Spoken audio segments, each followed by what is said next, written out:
Hi,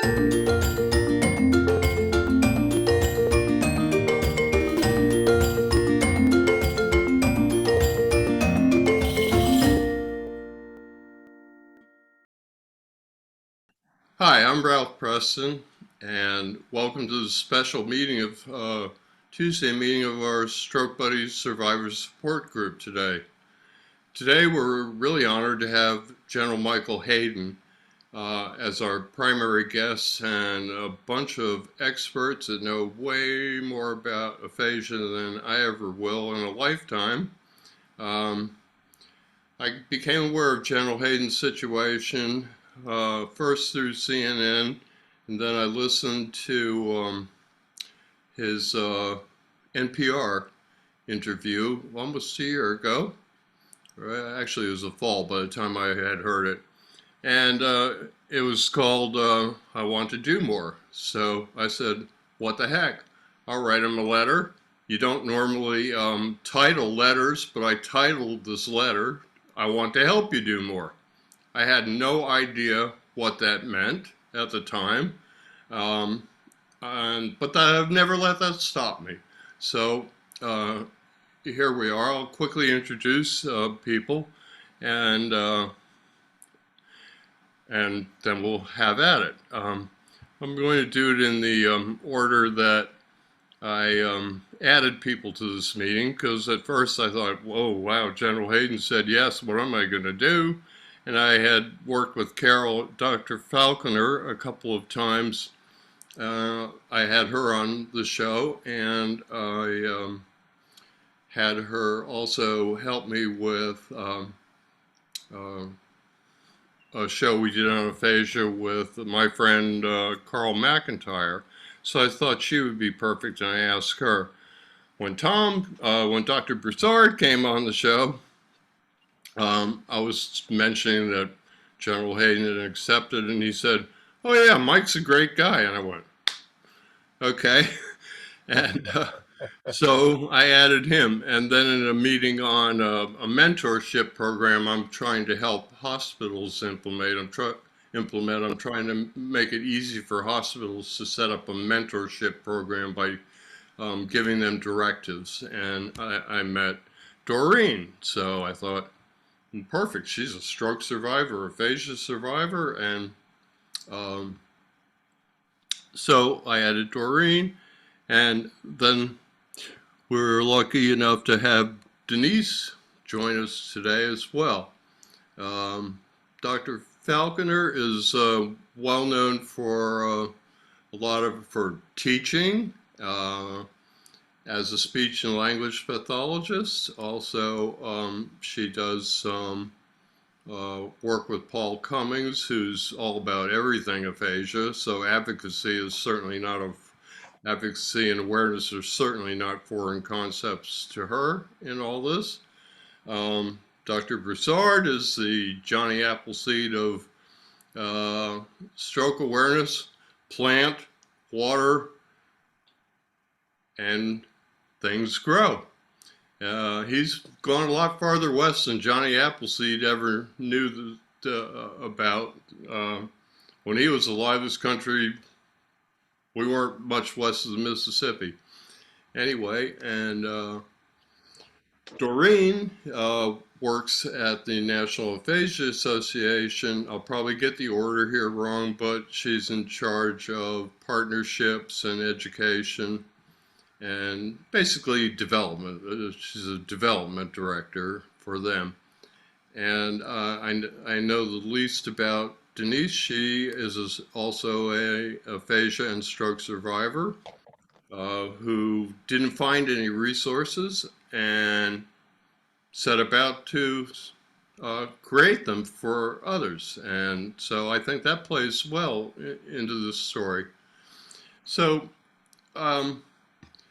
I guess I want to start off first asking you, General Hayden, if you would give us the short elevator pitch version of your stroke. What I really want to get into is what it takes to get better from aphasia, what resources are needed, what resources are there, what aren't there, what can we do to bring awareness, what can we do to help, fix this, what seems to be a problem to me. I don't think that people are, it's the same in physical and occupational and mental therapy. People aren't getting the help they need. And so it's up to people like us to advocate and bring awareness to the world about the issues that we all face as stroke survivors. So if you wouldn't mind, General, give us the short and sweet on your stroke, and if you want to segue right into what you found useful in recovery, that would be great. I know Carolyn, Dr. Falconer wants to explore that a bit, and certainly will have something to say about that. And in this conversation, it's just an open conversation. Everybody's free to bring their point of view to anything we're talking about. So just trying to make that short, but there we go. Well, thank you again, but I have a problem. I want to talk with my people over here for just one moment, and then I'll be back, okay? Okay. So I had a stroke 1, 2, 3.5 years ago, okay? And I was doing fine. I don't know about aphasia at all, you know? And then I was in the hospital. And I said, so what's going on? I just can't know. I'm sorry, what's going on? And finally I found aphasia, and it was a problem for me. Now, 3 years ago now, I'm a little bit better, a little bit better, a little bit better. So that's very good, but it's very hard as well. You know what I did before my stroke? I did speeches, and I was on CNN 4 or 5 times a week, you know? And so I liked it a lot. I was CIA director and NSA director. And I thought I was doing good things. But then it was very hard for me to do anything. Now I have at the Stroke Comeback Center, I was there now more than 2 years, and little by little, I'm able to do more things. But it's very challenging as well. Well, I understand you did as many as 100 speaking engagements a year on the road in addition to all that. It's That's kind of right. ironic how sometimes aphasia affects people who are, well, of course, we're all dependent on our speaking ability. And but the show that Carolyn helped me with was my friend Carl McIntyre, who was an actor. I mean, an actor is 100% dependent on their ability to speak, and not only also be expressive in that speech.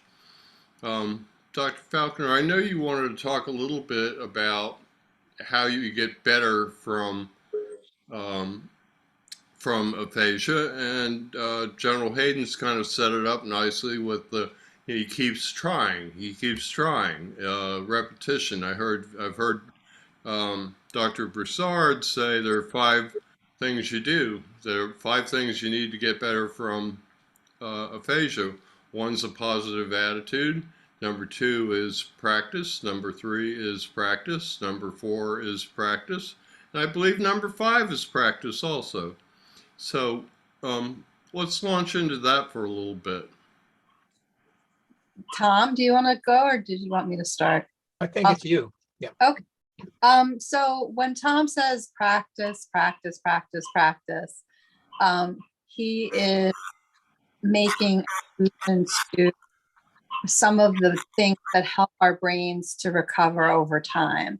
And the general principles for practicing a lot and doing a lot of repetitions are what leads that buzzword we hear about a lot these days of neuroplasticity. and making sure that neuroplasticity happens, which for someone with a would mean being able to work your way around something if you can't think of a word, or getting better at sentence length, or whatever it is that the individual needs. Those things happen by practicing. And so therefore we call that dependent on experience. So the experiences are the therapy and the practice repetitions of exercises and phrases and everyday activities that use your language.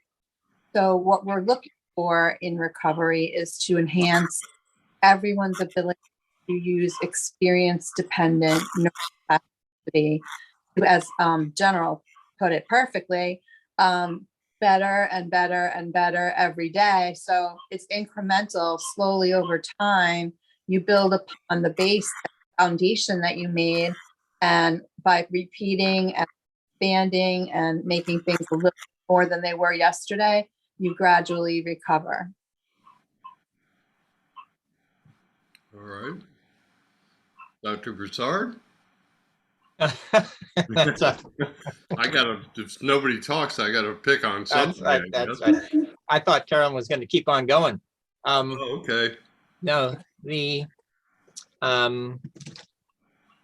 yeah, what was the question again? Well, it's the idea of how you get better, and certainly idea of practice and experience and doing a little better every day and keeping at it. I mean, you went through this. I've talked to you about your diary and all kinds of different things that you went through, and I'll post a link to both Dr. Falconer's and Dr. Broussard's meetings here on Tuesday. In that, I'm going to put together a little package, and it's going to actually go on everything I can put it on. And Dr. Broussard and I are also involved in a consortium between 5 different groups that's working to promote Aphasia Awareness Month, and it's going to get, the whole thing will get distributed through that as well. So when it comes to recovery for all of us, and we've all talked about it several different ways, but at the very beginning, most of us don't know what's happening. We just don't know, and that takes a long time all by itself, right? To become aware of what you're aware of. What is interesting, though, is that we get better based on the activities that we do. That's not to say that what you're doing is perfect, or that you, quote, are writing it perfectly or speaking it perfectly. It is the activity itself, right? Because what really has happened when you have lost all those cells, you have lost the connectivity that those cells provide. So in order for the brain to work and grow, the brain starts with individual cells that become part of groups, not unlike our own here, except for those cells. They have, several million cells per to build a neural network. That is where the information that comes into them and out of those networks, they become more intelligible. People can better understand what is meant by the activities of those particular networks. All by themselves, I like to say, and the doctors talk about the fact that cells are fairly ignorant. Having said that, of course, they're incredibly smart, even by themselves, but they're still ignorant until they become attached to others. Now, after we lost our stroke, we lost all those cells, and they are highly redundant. So that's a really, really, really good thing. But when we lost the cells, what we really lost were the dendrites and synapses. That is the connective tissue that allows the people within the group, within that network group, to do what they want to do, whatever their idea was to do. They can't do it anymore, whether it was to speak, think, sigh, emotion, whatever was there has been lost at a certain level. And to get that back, you have to grow more fibers. basically the dendrites. All of us who have had stroke have lost several thousands of miles of fiber. Thousands of miles. Think about that. That has to be regrown. And that's why we're so tired all the time. It's an incredible amount of energy that goes into building the network so that that really does grow these additional dendrites and synapses with the remaining cells that we have. So they have that capacity to grow off of the remaining cells. But the interesting thing is that it's the activity themselves. So I was writing in my diary for 200 pages with words that didn't make any sense. It turns out that I was still getting better, even though I didn't know that what I was writing was bad. I was also unaware that what I was writing was bad, because that's another skill, reading, writing, and speaking, but awareness has its own skill and it has its own deficit. So when I became aware at 11 months and finally looked at my entries and said out loud, oh my God, who wrote this? Because it's terrible. Up until that point in time, it looked fine. But then, as you've seen on some of my work, you've seen on presentations, you can actually see my improvement based on the first entry is terrible. The 6 months into that, you can say, oh, Tom is getting better, because you can see I was starting to put words together that made sense, but that fell apart at the end. And then 9 months later, I wrote perfectly, although I did practice the night before. But that gives you an impression or understanding that I was improving. I was unaware that I was improving. I was doing all of that work based on the activity themselves. So that is why when we talk about the need for more practice is practicing the activities, not repeating a word per se, but repeating basically all of the modality around us, all of our life around us. And the more we do that, the more we get the information in, and the brain is very powerful. It takes what it's bringing and starts to say, like cards in a deck, they say, oh, that goes there, that goes there, that goes there, that goes there. And it starts to integrate that and starts to, again, recreate the network messages that it used to do and do it more completely. And that's how it works in the most amazing way, but it takes an incredible amount of time. So there's no deadline as much as just doing. And upon doing, and then I encourage people to save the evidence of your doing. So if you're going to write, keep it in a diary, write it down. I don't care how bad it is, write it down. If you should record yourself, because if you just talk out loud, you have no idea what's really happening. So if you record it, then you go, oh, that's what I was seeing yesterday, last week, last month. And you get to, quote, study the evidence of what you were doing back then, as awareness also grows at the same time, but not necessarily at the same time as the improvement of reading, writing, and speaking. That's very interesting for me, okay? I've had 2 books, bestsellers, Yeah. but I can't do it anymore. Mm. But then about 3 or 4 months ago, Janine said, well, try it. Go ahead and try it for my stroke comeback center. And so I did. And now I do it every week, about 100 to 300 words. And I'm able to do it. It takes about 4 or 5 hours, but I can do it Yeah. for the first time. Super. Congratulations. Progress, yeah. I was going to say you Very- can't do it yet, because you seem like a lot of us here, you're very determined. And I would suspect, General Hayden, that you're involved in a number of recovery activities Right. during your week. You care to share any Yes. other? So I have 1, 2, 3, 4, 5, 6 lessons every week. Like today, in about a half an hour, I've got to go to another lesson. Okay. And so, like on Friday, Monday, Tuesday, Wednesday, Friday, we have not books, but movies. Okay, I have to do a movie, and I know what I want to watch Belfast. Okay, and then on Monday, Tuesday, Wednesday, Thursday, I was in class and I was talking about Belfast. Great movie. It was a wonderful movie. I've already done it, but I'm going to do it again. Well, Wow. maybe we'll get into music later. Dr. Falconer, you look like you want to say something, and I also want to let Doreen and Denise talk briefly about what kinds of things they did and that they have found useful in their fight back.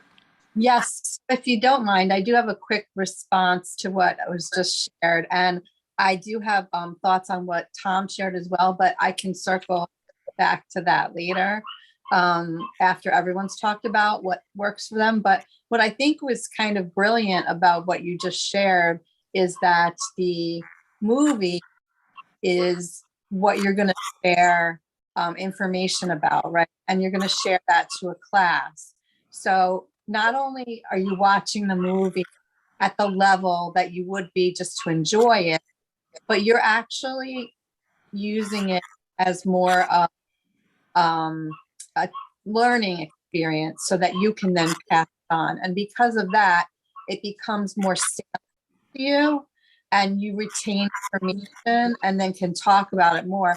More important something is to you, the better you will be at expressing that afterwards. And it's very interesting because when I do that, a lot of the times I do about intelligence, and that I'm really good at that. Yes, Yeah. Well, I bet. it's my understanding, and I've talked to a couple of neuroscientists. I'm not one, but the brain builds, people call them different things, maps or blueprints. And it's based on this repetitive experience that we've been talking about. But blueprints are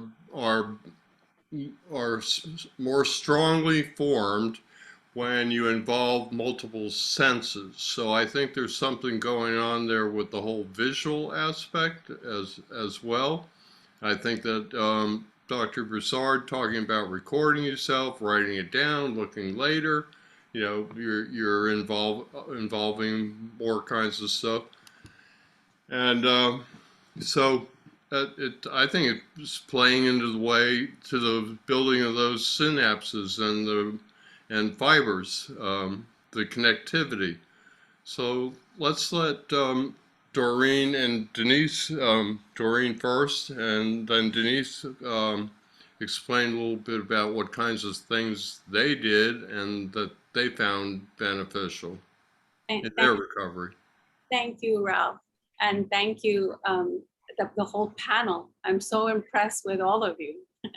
And so I have aphasia and I had a massive stroke. And so it took me, tomorrow is going to be 10 years of my stroke. Oh. Yeah, tomorrow. And it's been 10 years. I can't believe that it's been 10 years, but I'm also relieved that it's been 10 years too, because I can actually speak. I was also locked in for a long time. I could not speak for 3 years. And so it was a lot of work. It still is, but I won't give up. And I think that's the common denominator in the people that try no matter what continue. Even though now we know also that there are different types of aphasia that doesn't allow many people not to, overcome the barriers. So it's difficult all the way, but it's also in another way, the way Tom describes that I'm always enthralled with what the way he describes is so accurate. And it's for everyone. It's not about just the people that have aphasia. We have to learn all over again, but we have to learn as if we were babies. And some of us have a little a snippet of, we can see what's gonna come later. But many of the people that have a stroke, they can't even speak, they can't walk, they can't understand, all of these things. It takes all these levels of things that are happening at the same time every single day, that even if you think that you're just sitting, you're learning, And so in my case, well, I had reasons to live. My kids were teenagers at the time, and also I wanted to live. And so I tried everything. I want to preface everything by saying that before the stroke, I had a schedule just like the General Hayden. I worked for NASA and Harris. It was the broadcast division of NASA, and I was in charge of South America. So I was traveling all the time and writing every single day for press release, junkets, all of that. And so it was intense. I love my job, but it took a toll, obviously. And so what I did was the minute I able to understand what was happening, because early in this conversation, Tom said, in the beginning, you don't know what's happening. And it's for me, it was a long time until I realized that I'm not in Gaga land. I am, this is my life, and I could pick up the pieces slowly but surely. And so I did that. And so by repetition, I want to say that when I used to work before with NASA and everything, I was a polyglot. I used to speak 7 languages, and that's the reason why I was locked in for a long time. So I couldn't understand one language to another. It was a little complicated. Now I can speak again, and I can also speak 3 languages already. And I work on it every single day to continue my quest for languages that I love so much. So the only thing I can always tell people around me is always saying, you just have to try. And you always remember that every day is an opportunity to try. And so it sounds like a how do you say, evolution. I say the word. When you're a religion person, that you're saying of balanging. I don't say. Evangelize? Yes, thank you. Yeah, I don't want to say that, but it is true.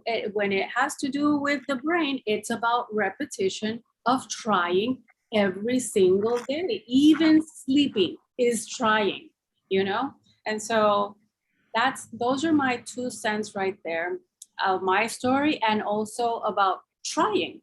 I should write about trying, Well, I think there's a common thread there because on the physical PTOT side, I see that people with strong personalities, determination, and tenacity are the ones who do well because they're determined to get better. Yeah. And for whatever reason, some people are less able to do that. I understand some people have various levels of stroke, but I'm really talking also about various levels of personality and the people that the people that want to get better seem to get better. That's a good point. Also, and I attend different groups in different places where some people ask questions like that, like, but will I be better sometime?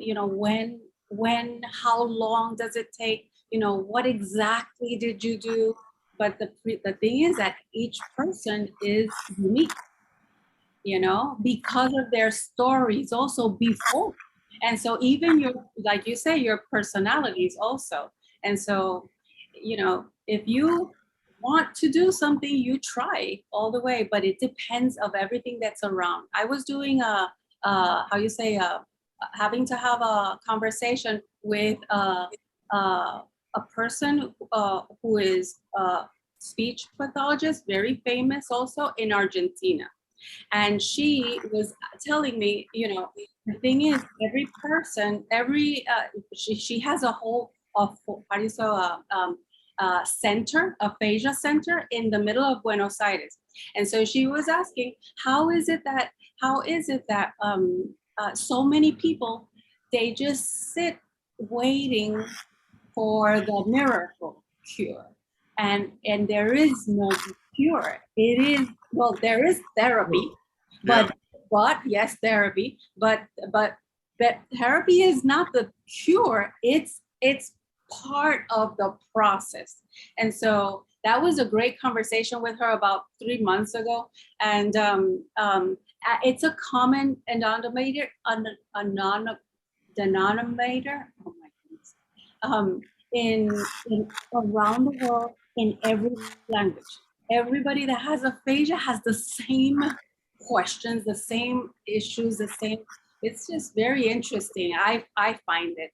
I didn't know what was aphasia before this happened. I didn't know anything about a stroke either.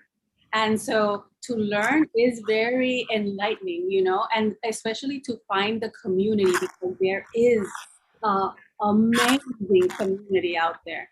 Professional people, young people, old people, and everybody is in the same boat. Yes. Right. It doesn't matter if you're head of the CIA, a millionaire, a pauper, white, black, purple, green, whatever. Stroke's a great equalizer, unfortunately. Yeah. I get asked that same thing a lot. What they really want is they want you to hand them some kind of knowledge or information that's going to make them better, because they're worried. And the only real answer, because you don't know what kind of stroke they had, you don't know their ability or inability to deal with it personality-wise. So my answer is very simple. In my experience, as long as you work, you get better. Yes. So just keep at the work. Oh, I was just going to go to Denise, but Similar, Ralph, because go that's ahead. that's Perfect. often asked of me as a professional, like, what's going to happen? When am I going to get my speech back? If Doreen had come to, and she's 2.5 years in and she's still not speaking, because I'm never going to get it back. I can honestly tell her I've seen people who've gone longer than that, 7 years even, no speech is the max I've seen, and then almost fluent speech. I have comments for everybody who said things. So after everyone's had a chance to talk, maybe I can touch on a couple of the points that were raised. I have a friend who's a physical therapist, had a stroke at 6, and I'm not the occupational therapist. I'm kind of a coach, sounding board. But he's gotten voluntary movement back in his hand after 33 years. Wow. Now it's slight, but it's something that you can build on. Right. Dr. Broussard would say, just keep making those fibers. So let's let Denise talk briefly, and then we probably ought to check back in with General Hayden before he has to go work on getting better. I'll try to make this quick. It's been 6 years. November will be 7 years since my stroke. I had an ischemic and a hemorrhagic stroke.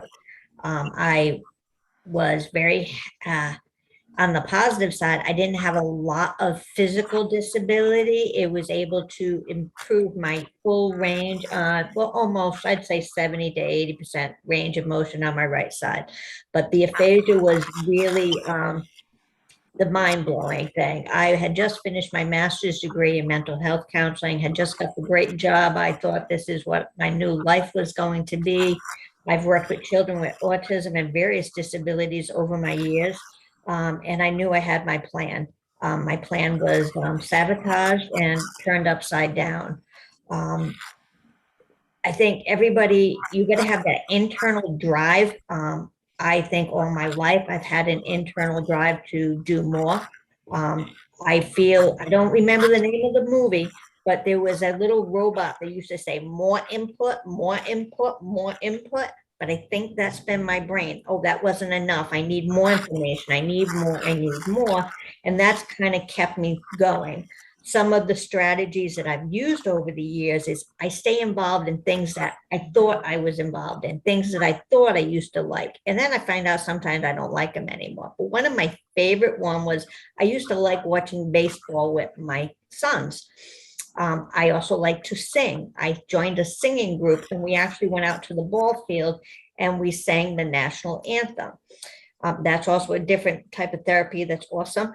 People should check it out. But I watched the game afterwards and I was so frustrated that I know I like this game. I know I'd go to all these games. I have no idea what the rules are. What is going on? I know I like this. Why is this not clicking in my brain? And again, I had to have repetition. Tell me the rules. Let me, okay, remembering people's names coming back. But again, it's been one step at a time. The first 2 years, I didn't understand why this was happening. I didn't understand aphasia. Mental health was a big issue. Although I was a counselor and knew how to help other people, I was very depressed and angry at this whole situation. I couldn't understand what part of me wasn't working, what part was working. I had peripheral vision on the right side for the longest time and didn't know I didn't see things on the right. You don't know what you don't know, which Tom will tell me all the time. You don't know what you don't know. So you didn't know until 3-4 years into it. I started going, oh, I'm getting it. Oh, I'm understanding this a little bit better now. But again, I say my whole life has been a new direction of not just helping myself, but helping others. And if I didn't have as much resources I had back then, I think I would have been better. So my goal now is just to help educate other people. Tom is the guru of understanding about plasticity and things like that. I think I'm on the other end where I focus on helping people advocate for themselves, do what you can do for yourself, and never give up. Again, I've had some professionals tell me that word plateau, which I found out another speech pathologist says you had never done with physical, you're never done with any type of therapy until you say you're done. So if you're exhausted and you don't think you're ready to do more, take a break when you can. And some people are never going to have that internal drive to do more and more. They may be, okay, this is good enough for me. I'm happy and I'm living my life happy. And that's okay to be where you are in your life. And that's when just say, just be who you are, work as hard as you can on what you want to do, and you'll get there a little bit by a little. Like I said, I don't know if anybody will ever cure 100%, but if you will never get better unless you keep trying. So that's been my thing. Well, later we'll circle back and let you talk a little bit about the organizations you founded. It was a perfect segue into we want to do more, because the NPR report and my letter were about I want to do more. And Yeah. so I thought before General Hayden has to go, we might let him talk a little bit about, he mentioned a couple of times about his stroke recovery. I'm not sure if it was institute or whatever. What kinds of things have you been getting involved with to spread the word about aphasia, General Hayden? Yes, indeed. First of all, I want to talk about aphasia because many people don't know what aphasia is. Okay, so that's the first time. Like you said, about a year ago, I was on NPR, and my wife and I talked about aphasia and what's going on with me. So that's very important, I think, because most of the time they don't know about aphasia at all. And Right. that's really too bad. So that's important.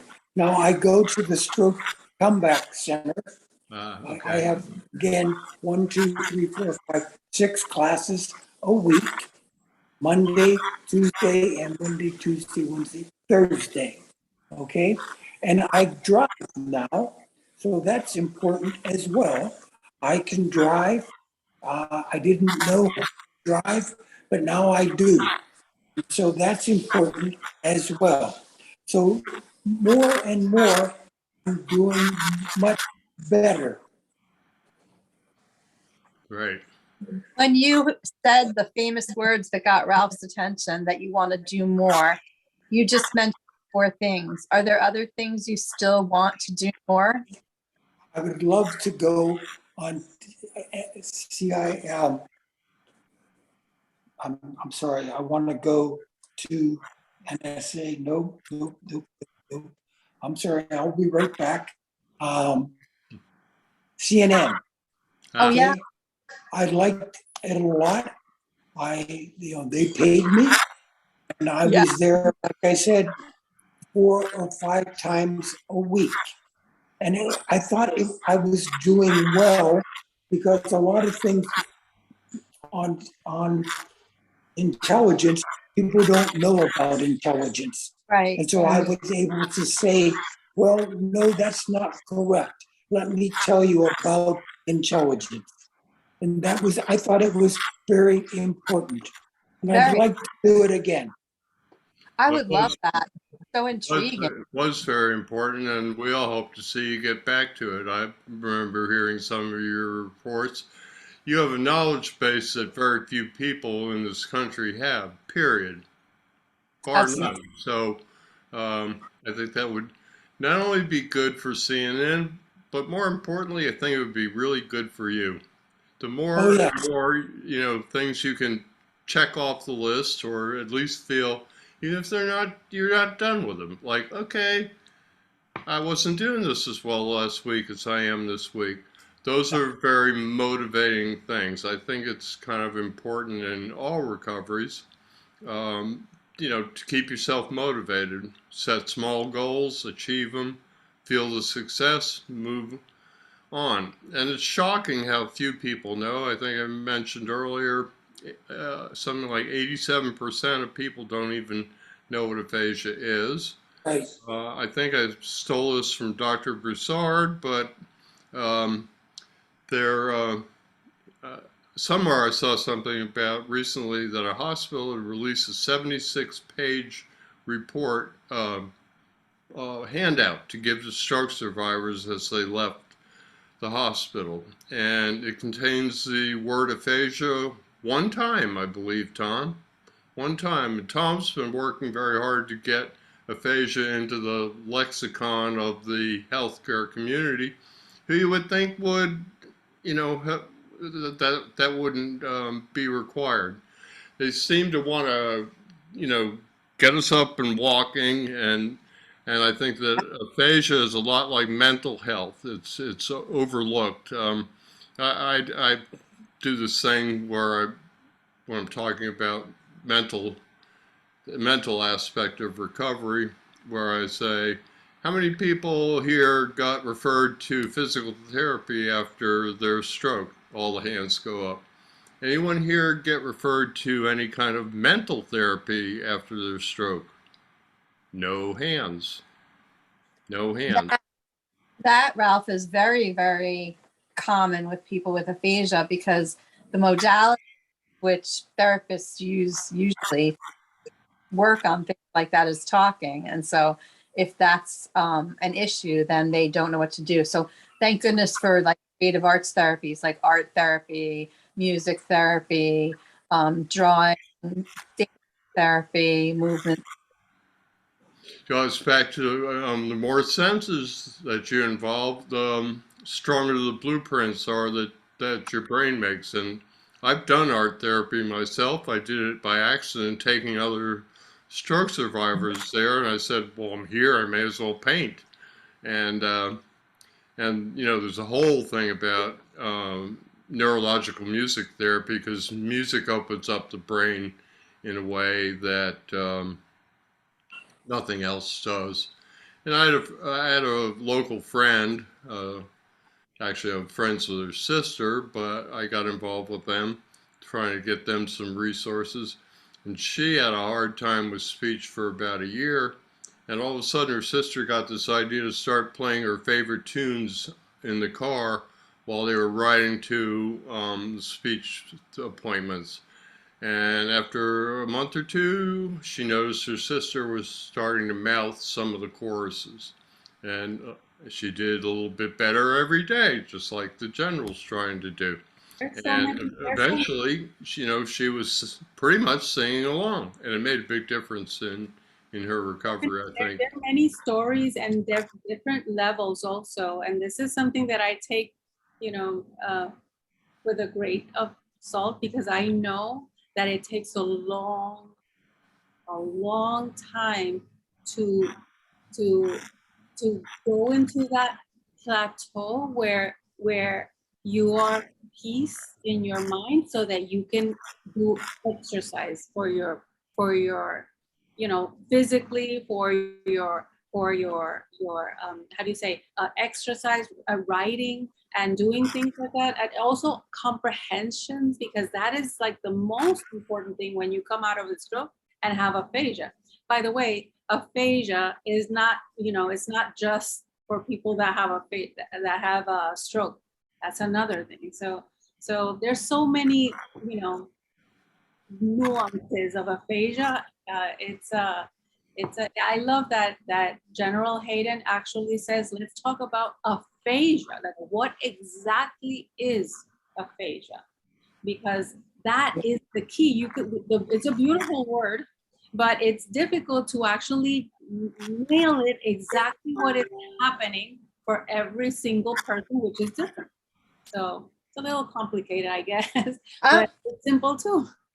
I'm so bad with my faces. I go like, I'm like mugging over here every time somebody says something. So if you can edit that out for me, Ralph, great. Otherwise, I'm stuck with my face. But Sorry, probably not. I'm sorry. I Yes. know this is very important, but I have to go to my class. I was just going to circle back to you and make sure that we were being respectful of your time. And we certainly appreciate your willingness to appear and the work that you're doing to bring awareness to other people. And I think you have a great mindset about your own recovery. And look forward to seeing you again on CNN. Thank you again. Thank Take you. care, Mike. and if I can ever See you help, later. let me know. Thank you. Okay. And okay, so I don't see why we can't continue this a little bit. Two quick things. I'm going to post something on. I did an interview with Brian Harris. He's a neurological music therapist and the CEO of MedRhythms, which is part of this consortium that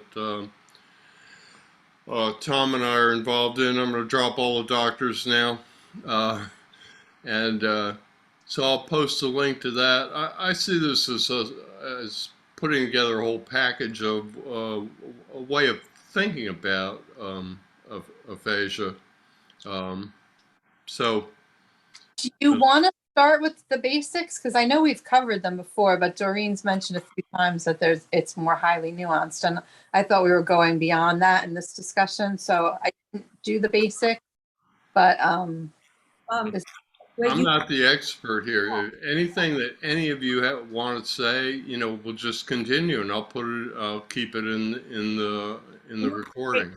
It would be great every time to just do for starters and just say what is aphasia quickly, and then we could go into the next, the intent. that's a good point. And he can always edit. He's magical, right? So he could put it in the beginning. Yeah, I try not to do that, but I could. So let's define it, right? So here's my academic definition, and then those of you who have lived with it should definitely add. So aphasia is a disorder of language.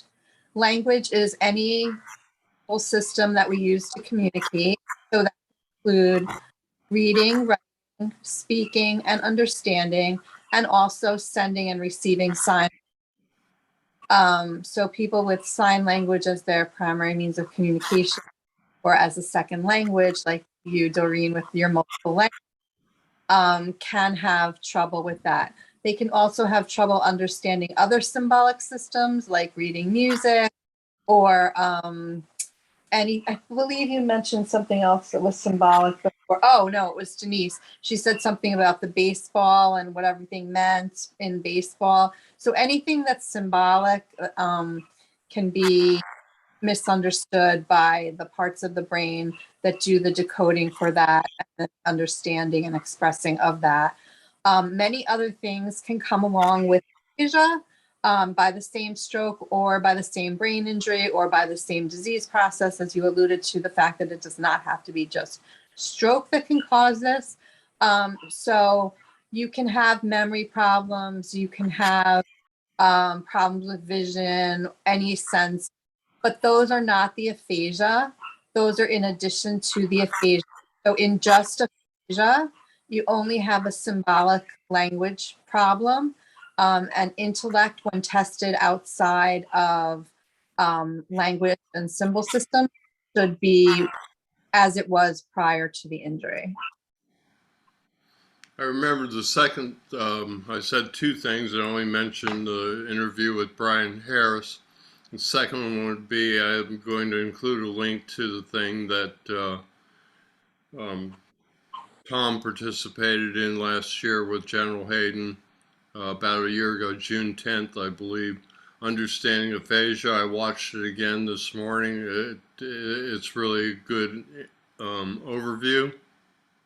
And so I think that would be beneficial too. So, you know, like I said, I'm seeing this as a package. On the other hand, Carolyn, you said you had some other notes and stuff. Let's circle back to that in a minute. Denise never got to talk about what she did about the fact that she didn't find any resources. And so before she does that, because it's so good, I just want to make sure I answer one more thing that Doreen had mentioned, which is that there are many different types of aphasia depending on the areas of the brain that were damaged. And that will depend on what effects on language and understanding and reading and writing will occur, because basically our brains have, for the most part, most of us have a pattern where things are laid out in a similar manner. And so if you have an injury to the same area that I do, most likely we would have the same types of consequences. So there's about 8 different aphasia types, and the profiles depend on the abilities that people can do based on testing, as well as on the site of the injury. Right. I was going to say something quick about that because. And also remember that intellect is intact. So just right. That also has a difference. You can have intellectual problems, but that is not aphasia. That's something different. And like I said, I might have said it too fast. If you test people's IQs in a nonverbal way, they should still have the same IQ that they had before the injury. Right. And in watching that show this morning again, which I did because I always think I don't know anything about anything, and that makes me nervous. They brought up the fact that Tom didn't have as much hemiplegia as you might suspect from a stroke, and Denise also indicated the same kind of thing, and that's typically because the insult occurred farther back in the brain. I think I'm not an expert on this, but I believe the most common is Broca's aphasia. It occurs closer up, and I think it's the most common type, but Carolyn, you could verify that. I'm not sure about in terms of how common it is, but I think it's the most common aphasia, or any kind of non-fluent aphasia is the most common aphasia that we see, because people who understand things but can't communicate pursue language therapy more than people who don't understand. And so I think they're more overrepresented in our groups and things like that because of the fact that they understand that they're missing something. breathing, and are unable to communicate. So I think that's part of why they're overrepresented. And yes, so in Broca's area is on the left side only for most people, like about 85% of people. Then there's about 15% who might have it right side or instantiated in both sides. But most people have Broca's area on the left side of the brain, and it's right next to the motor stroke. And so if you have a stroke that affects that, you're very close. Like if you want to think about geographical brain regions, you're very close geographically to the motor center. Right. And if you have a stroke posteriorly, you're behind the motor centers. And so they're not often affected if you had a stroke towards the back. Well, and you would probably know, but there are a couple of centers right behind Broca's, and one of the key things is that they pass information back and forth. That's Horne's area, which is right next to your primary auditory cortex. So you Right. hear it, and then it goes to Horne's area for processing. And then it has to go forward in white matter tracts, which are those axons and dendrites that Tom talks about so much. That's the arcuate fasciculus, which then gives it to Broca's area. And so the reason that's important, and one of the reasons we use something like testing whether someone can repeat, is because it tests the intactness of that unit. So like if I said to you, say, aphasia, right? That means you have to hear it. It gets processed through the ear, goes to the primary auditory cortex. It's sent to Wernicke's area where you understand, I said, please say aphasia. Then that's fed forward on those white matter, like highway tracks, to Broca's area. And then Broca's area programs the speech to be produced. And you say aphasia. So repetition tests the whole system. Okay. Well, let's let Denise talk a little bit about what she did to form her groups, and then we'll have Doreen talk a little bit about the kinds of things she tries to implement, not tries, why did I say that she implements with the National Aphasia Association. Then maybe we ought to circle back to Tom, because we haven't called on him for in a while. So Denise, give us a quick overview of what drove you first and what you ended up setting up and doing about it because you didn't find the resources that you felt you needed. What started it was I came home and my husband was doing all the discharge planning, and it says, they didn't talk to us about aphasia, and he kept trying to look it up. What is aphasia? They told you had to go to PT, OT, and a speech, but nobody sat and explained to him about why that was. He talked to some of my friends that were working with children with autism.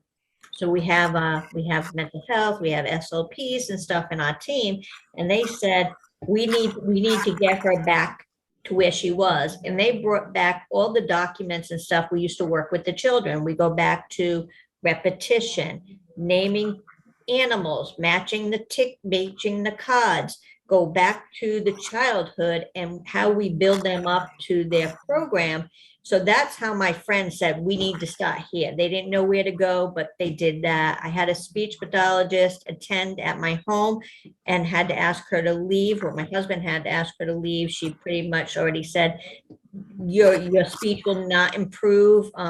It was really just a downer. And he said, we don't want people like that in your area. So he found another person and he asked, do you know what aphasia is? How many clients have you worked with? Because I want somebody good to work with my wife. And so that's how we started. And then from there, it just became a roller coaster. Who else talks about aphasia? Who else? I actually went to a bridge project, which is part of Dr. Hinckley's program, doing the bridge project. I went there with my husband and said, oh my gosh, you know how many people have this thing called aphasia? And do you know that they have tools and stuff for people? What happened to us? We don't have any of that. We came back to Rhode Island. I asked all my my stroke group people and stuff, and they said, oh, there's no help for that, just go to your speech pathologist. This is out of hospital unit. They didn't know, there was no other tools for me. My husband goes, well, what do you want to do? And I talked to another friend who has aphasia, and he said, why don't you just do it yourself? I said, I can't do this myself. And sure enough, I talked to a friend of mine who helped me with my literacy, practicing reading. She goes, I'll help you write up bylaws. We'll see if we can do it. And I talked to the stroke group and said, you're not helping people. Would you like to help me do a conference? So those were, what do they call, stroke coordinators.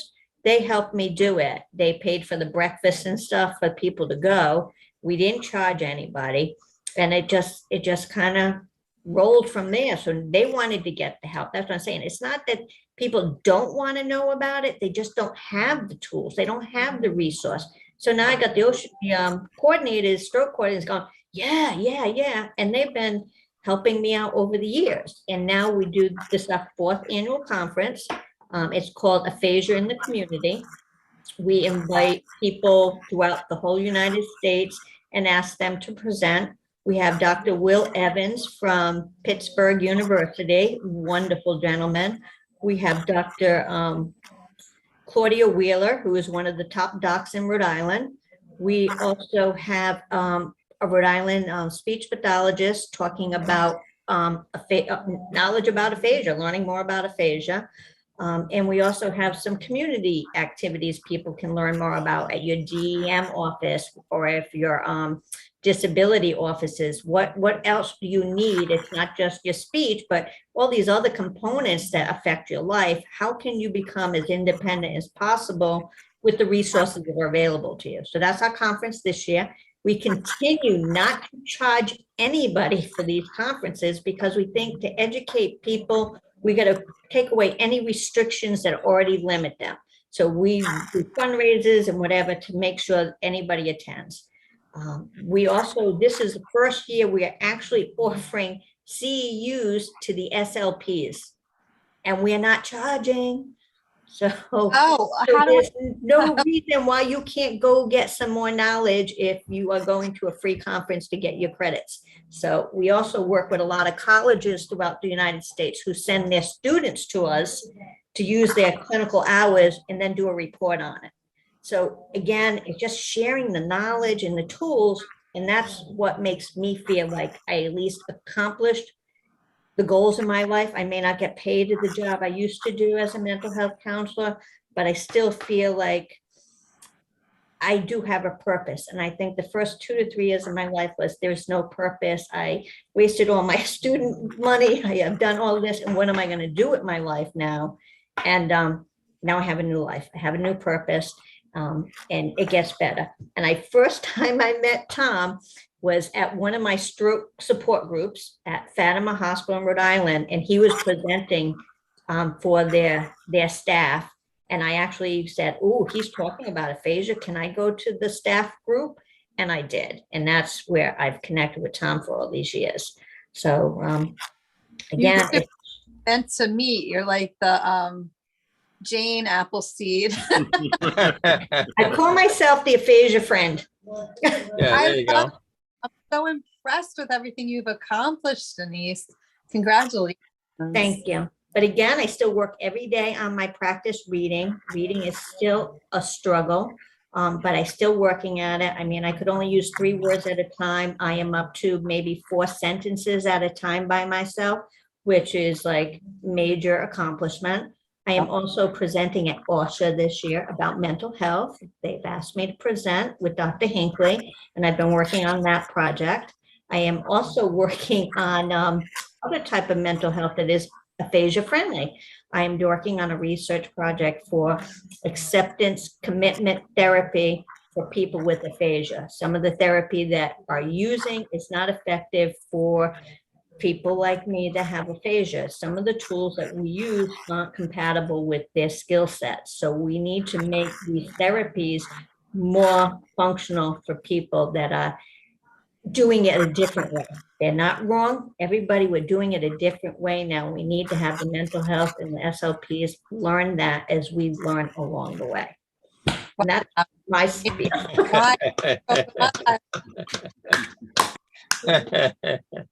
And when you said plateau, my kids made all kinds of ugly things because I don't believe in them. And I understand why your husband didn't want someone around who didn't believe in that because, you know, first off, there's this period of spontaneous recovery for several months. And then you have to have intervention, whether it be by yourself or through therapy. And at that point, it's all dependent on experiences, as Tom always explains. But there's no reason why people can't improve unless they have another thing happen to them or they have a neurodegenerative condition or something like that. They can improve no matter how later. And totally inspired by you right now. I want to go like write some grants and do some of this stuff. Thank you.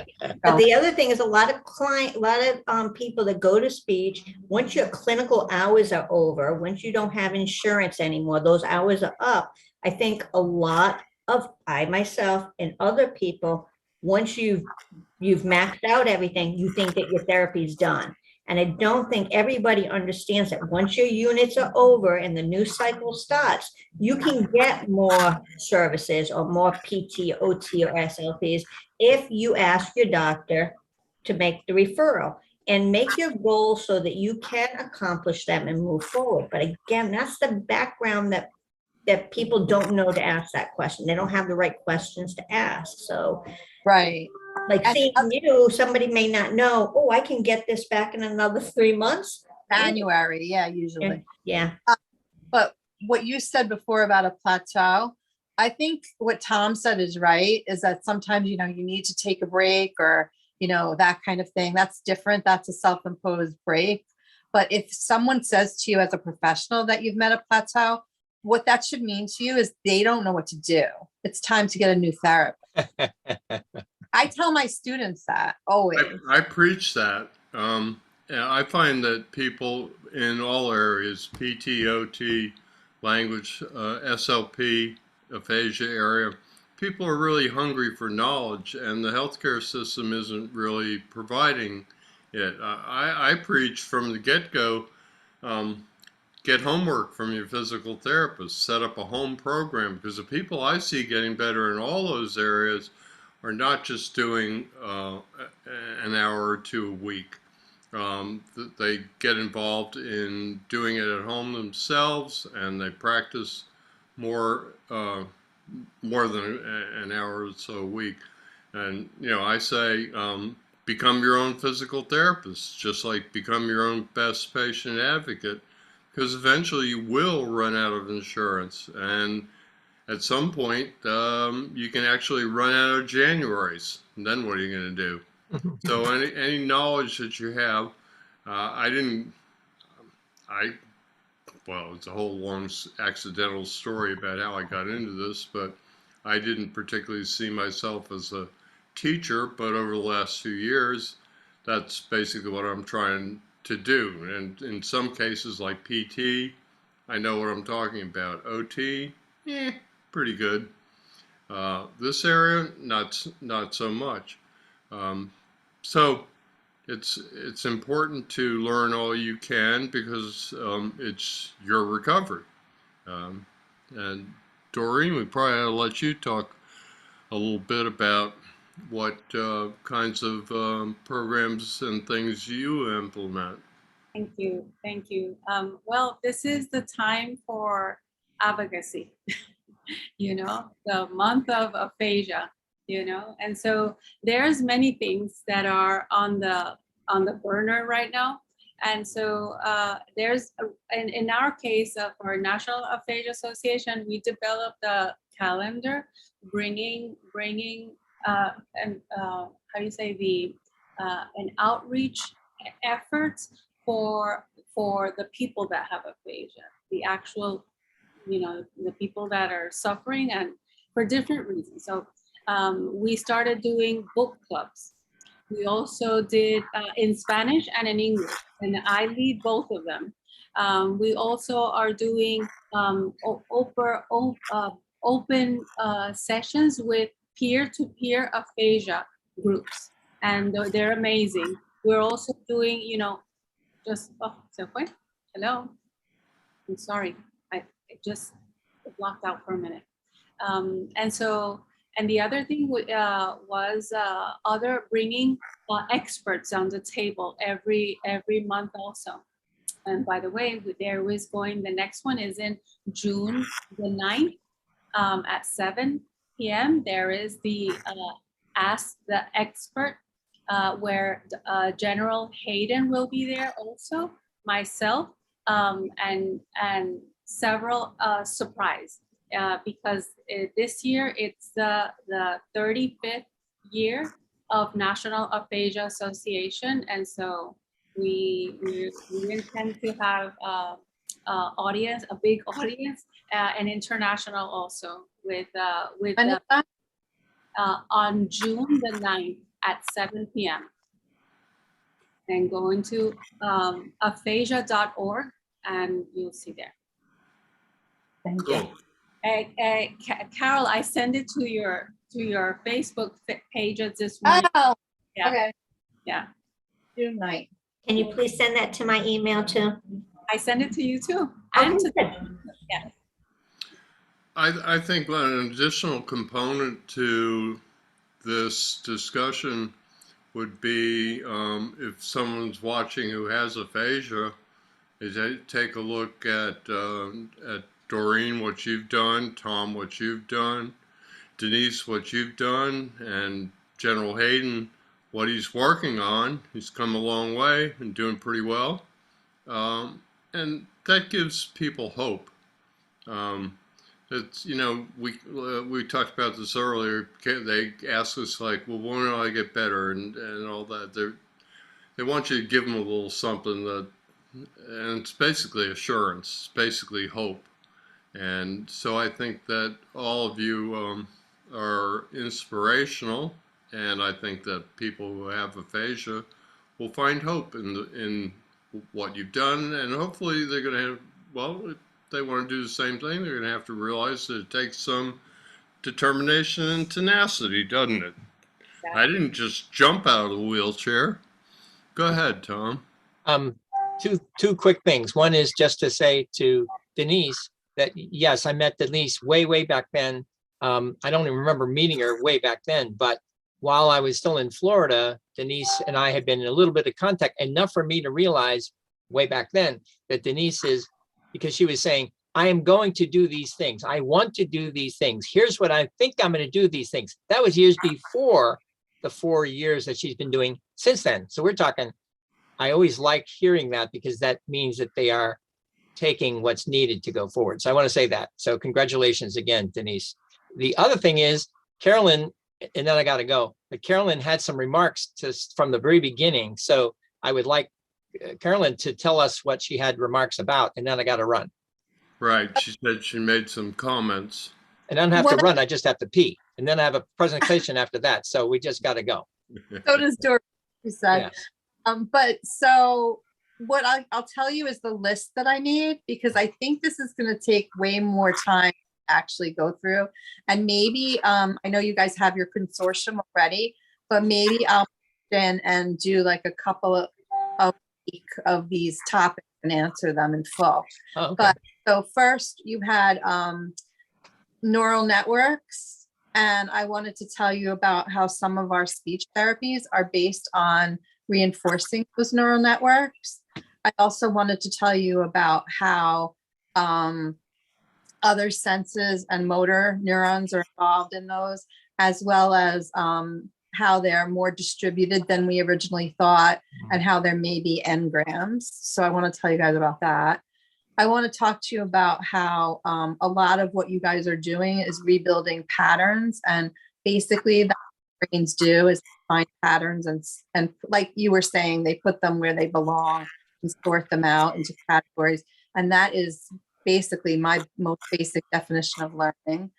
I wanted to define spontaneous recovery for you guys, because some of you are talking about you didn't know that you can have things going on. And I think during that period, no matter what you're doing, your brain's going to get better. Keeping evidence, Tom, I support that. And I want to talk about that. I want to talk about how multiple languages both influence and make it harder to get language back. I want to talk about what's like a child learning language and what's different, talk about sleep, talking about trying and making attempts, talking about motivation and, you know, what to say to someone about how will I get better? When will I get better? Will I get better? How long will it take? All that. The importance of community. You guys alluded to melodic intonation therapy, and my very, very, very, very, very strong feelings about plateaus don't exist. Plateaus do not exist. Right. It's the therapists don't know what to do. So those were my little lots of talking points. Well, I mean, this is not necessary. I mean, at some point, you know, Tom's got to pee. Other people have other things they got to do. Yeah. This isn't necessarily a one-shot deal. If you want to do something, you want to do something with Paul, you want to do something with Tom, you want to do something with Tom and Paul, you want me involved. You don't really need me, but I'm happy to facilitate things, record them, and put them up where I know. And then I always share back everything that I do with other people. I share it in every way possible. I want things shared as far and wide as possible. And that's Right. why I'm so happy that General Hayden came on, because someone with such a strong history and background, like not everyone's going to be willing to show that they're going through something. And I am so impressed with him for being willing to have some vulnerability, still show that he's like a strong, hardworking person. I'm so impressed with him. And we need more people like that who aren't afraid to show what aphasia is.